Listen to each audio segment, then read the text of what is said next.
So recently there's been like hype about GROK AI, which is developed by XAI, funded by Elon Musk.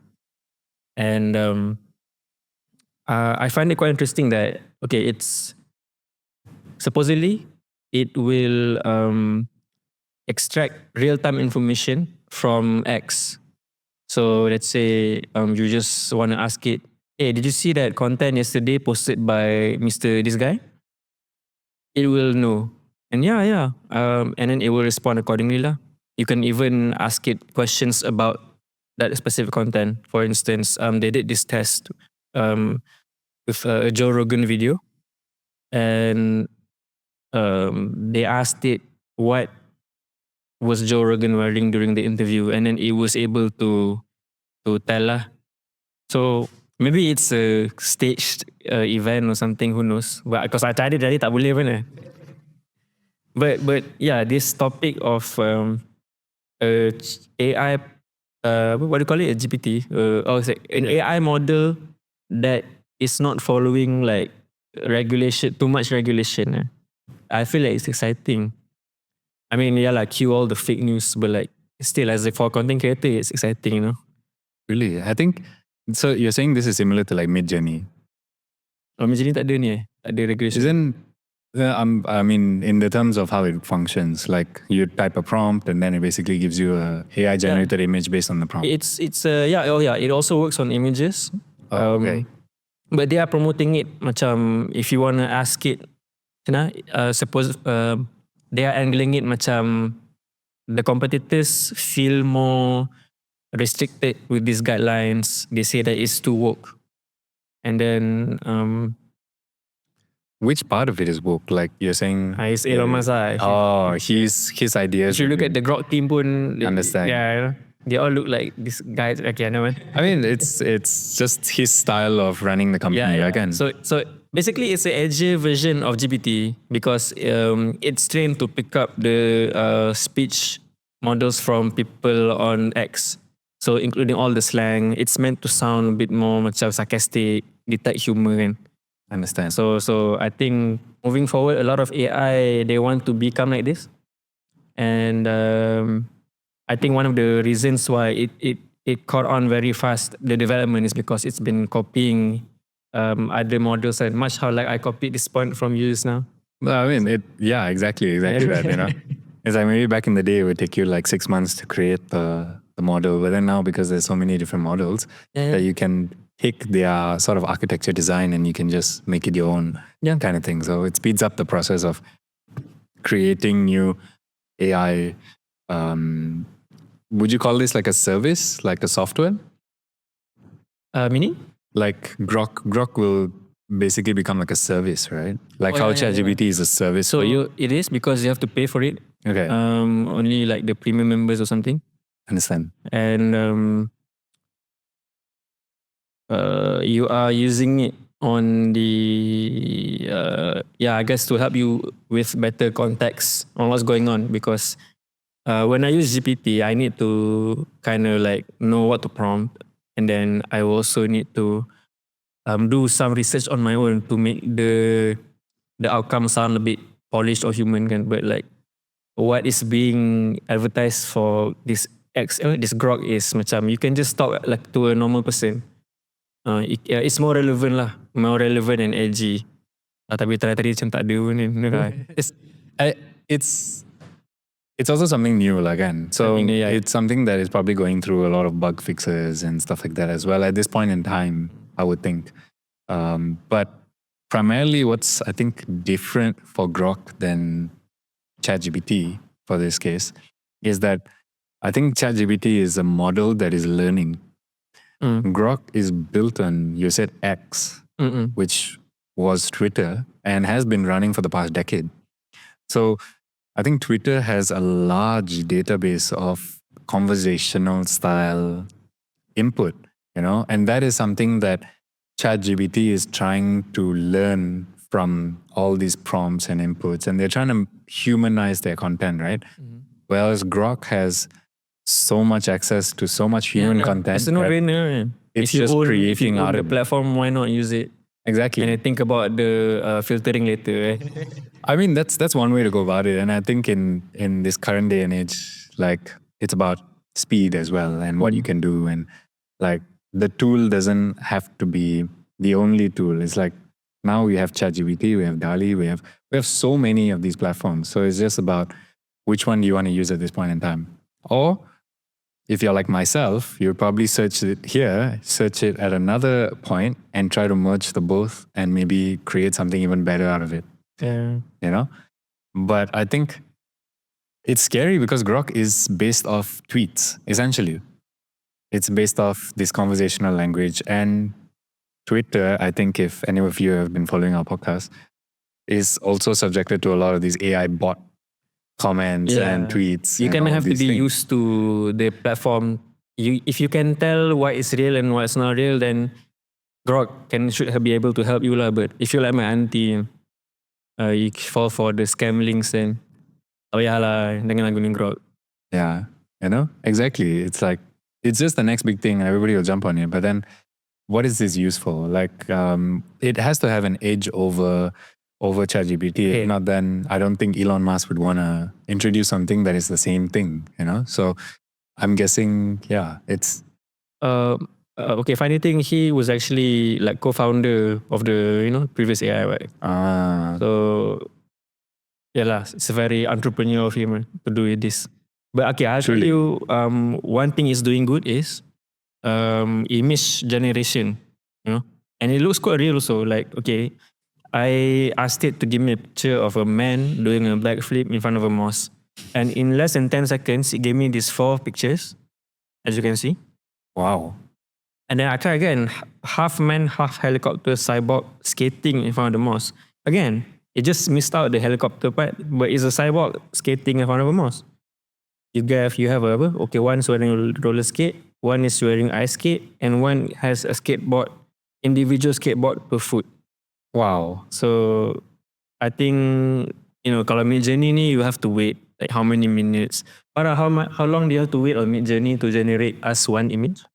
Yeah, Wait, 1 minute. 1 minute to wait for like a lot of ideas can go away in 1 minute. Like hilang dah. It's kind of funny. I mean, like she said, you have to wait 1 minute for 4 images, and Grok gives you 4 images in 10 seconds. 10 seconds, yeah. It kind of sounds like the similar model. So like, okay, although using Grok, I feel like it still has a lot of room to grow in terms of the responses. But image generation, I think it's there already, and Truly. quite cheap, for what we're paying. So like, I'm using Grok too. So like, yeah, I mean, this is the right direction lah. But I personally think Grok is going to face a lot of misinformation. Oh yeah. You know, because like I said earlier, like if it's based on a database that was fully conversational before this, and the thing about conversational is that it may not be factual, Yeah. As well. So they need to somehow fact check everything that they have in order to use it, which takes a lot of time because like to fact check every single tweet that you have had in your database for the past 10 years is going to be a lot of work. So I think, like you said, develop something first, fix it when it's needed. Yeah. But in terms of misinformation and the idea of where are you generating your input from, in this case, Grok is from Twitter, like ChatGPT could be based on their own software and what people have input into their software, and it's learning on its own. So it's kind of like it started at a fresh start. It's a bit slower than where Grok is, but I think in terms of quality, they might triumph, because the perception of where they get the information from and how they are using that information to give it back to you seems a bit better and well put together as opposed to like what Grok is offering at this point in time. Like I was hearing from, I think, Intan, and she was saying like their prompts, and not really their prompts, but their answers for a lot of your queries don't sound as polished, which I guess could be a double-edged sword, because when you look at ChatGPT and stuff, and people can tell it's AI because it's so polished, and that doesn't sound like like this is definitely AI or something like that. And Grok is giving you something like that.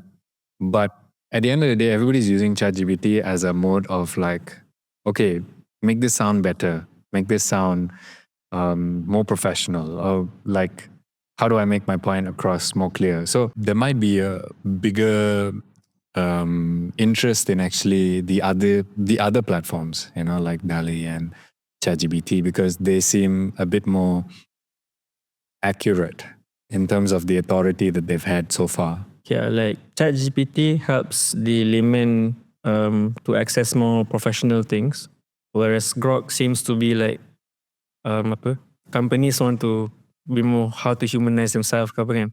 It's a very Gen Z thing. Gen Z thing, yeah. Which is fine. I mean, they're still an audience you need to serve, It's not like they're a doom generation. We still have, like, Elon Musk is going to do great because there's a whole generation that loves these kind of things. And now I can just make an image of a cyborg skating in front of a mosque or in front of a Ferris wheel or in front of the Eiffel Tower, I have a feeling this is being developed to assist his robots later on, because if you just make like robots that are macam very, oh yes sir, what else do you need, macam butler, nanti diorang macam, it doesn't feel like a human, but if the robot, there'll always be that barrier because like, oh, this is a cyborg, this is not a human. I bet he wants us to have these connections with the product. Like you ask the GROK something and it's awak lu kan. Yeah, and I think just like what ChatGPT is doing, Elon Musk will also implement, probably maybe not him himself, but the team at GROK would probably implement how you can review the information that I'm giving you, So like if it's prompting you, like just say you write that prompt, cyborg skating in front of Eiffel Tower, right? Mm-hmm.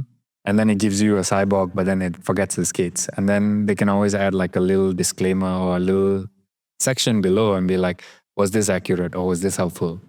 And then if you put no, now that's when it learns from the... Yeah. So it knows that, oh, someone asked for this and this is not what they want.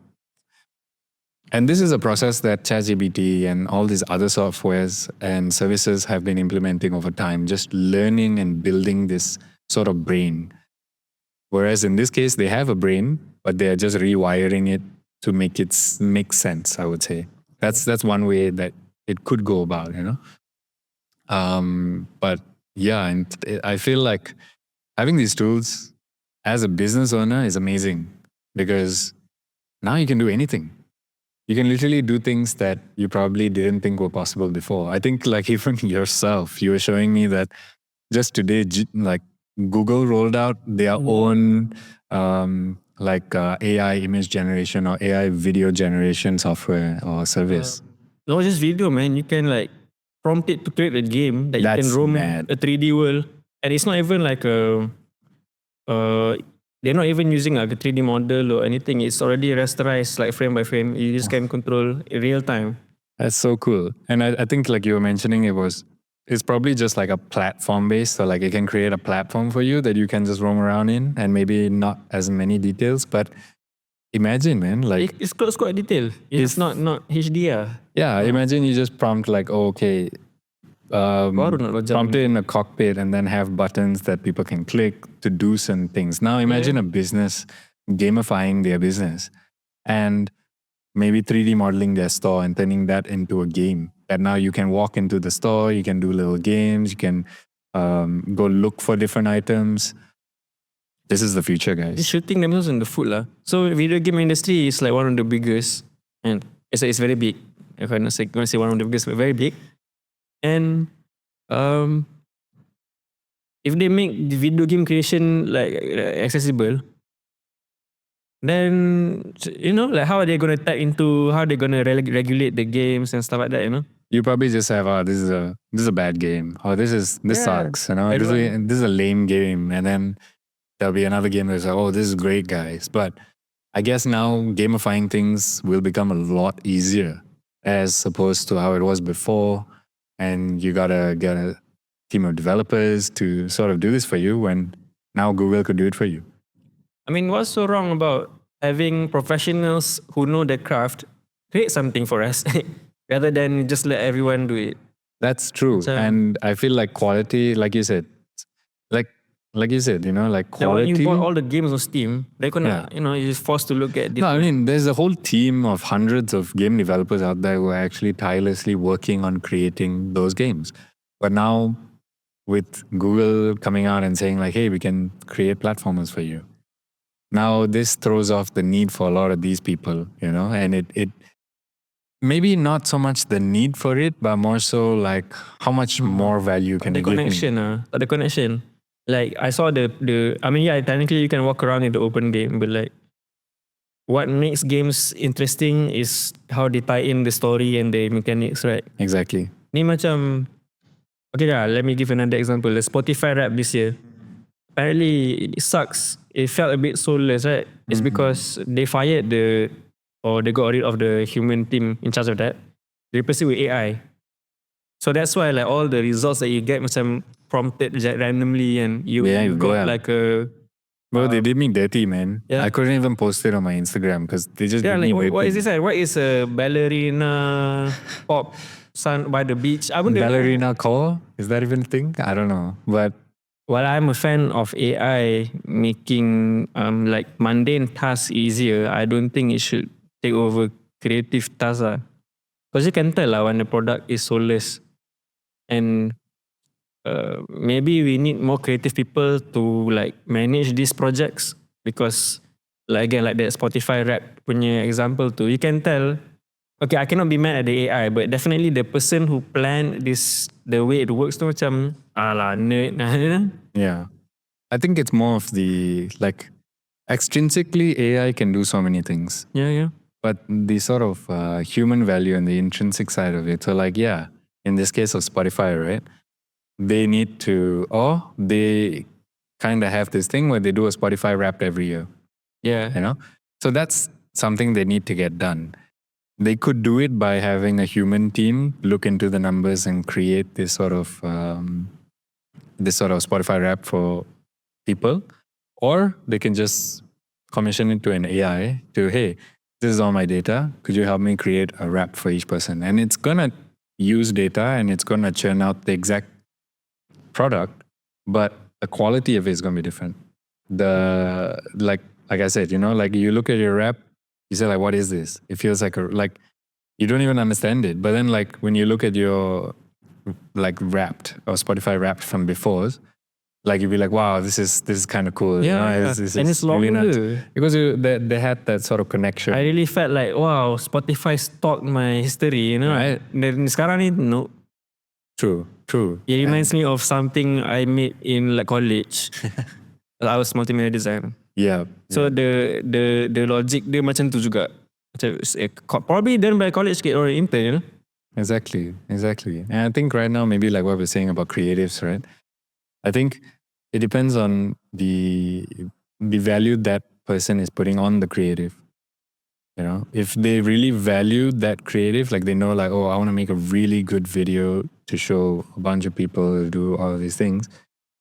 I doubt you're going to just try and generate it online and use that and just let it fly. You're probably going to try and commission some creatives to come in and shoot and do all of these things for you.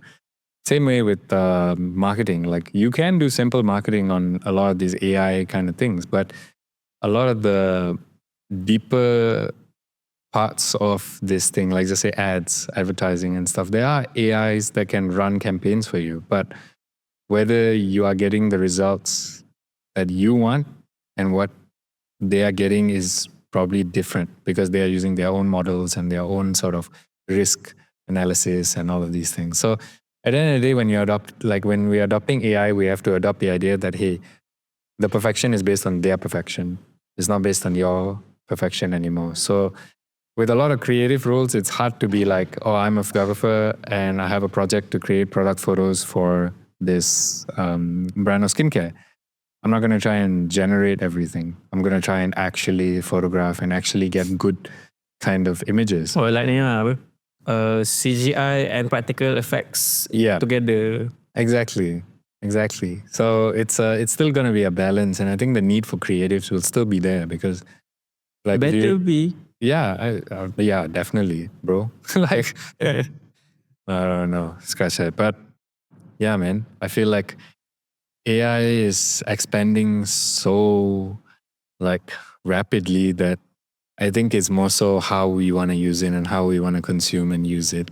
There's no wrong and right platform. It's just what are you comfortable with and what is giving you the best sort of results at this point in time.